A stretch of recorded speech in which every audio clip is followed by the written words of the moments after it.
Hi, you may have heard the term, if you do what you love, you'll never work a day in your life.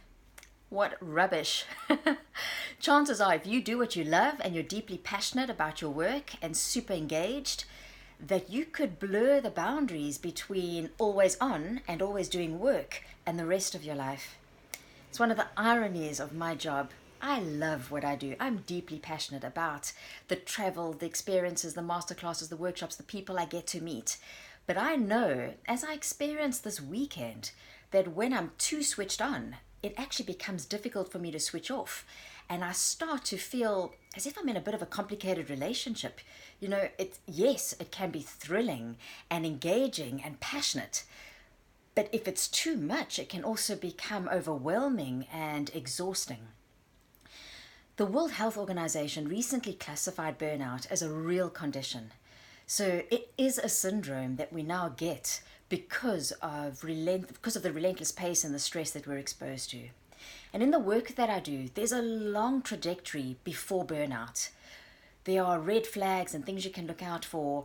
For instance, yes, extreme fatigue and feeling tired, or a mental distance from your work, or a lack of enthusiasm, but also the inability to be able to detach yourself from work. So one of the questions that a lot of assessments ask around the predisposition to burnout is, have you got an identity outside of your work? Or is your identity so attached to the work that you do that you're perhaps not sure of who you are as a human being outside of that?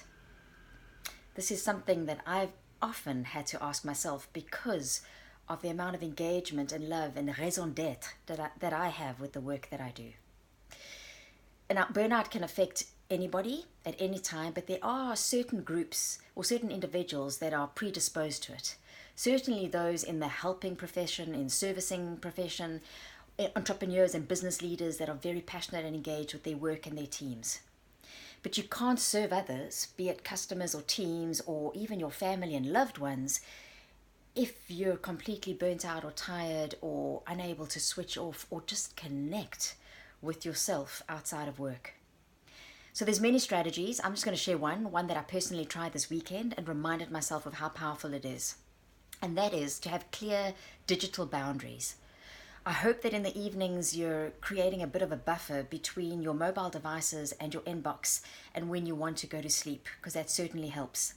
But what about having a digital Sabbath, so to speak, or a real break? Even if it is a whole afternoon or one morning, or maybe even a full day on a weekend, where you switch your phone onto flight mode and you do not go near your laptop. And just notice perhaps the grasping that you may feel towards it. I know I get that when my phone's off. I sometimes find myself reaching for it, knowing that I'm wanting to give myself a bit of space and time.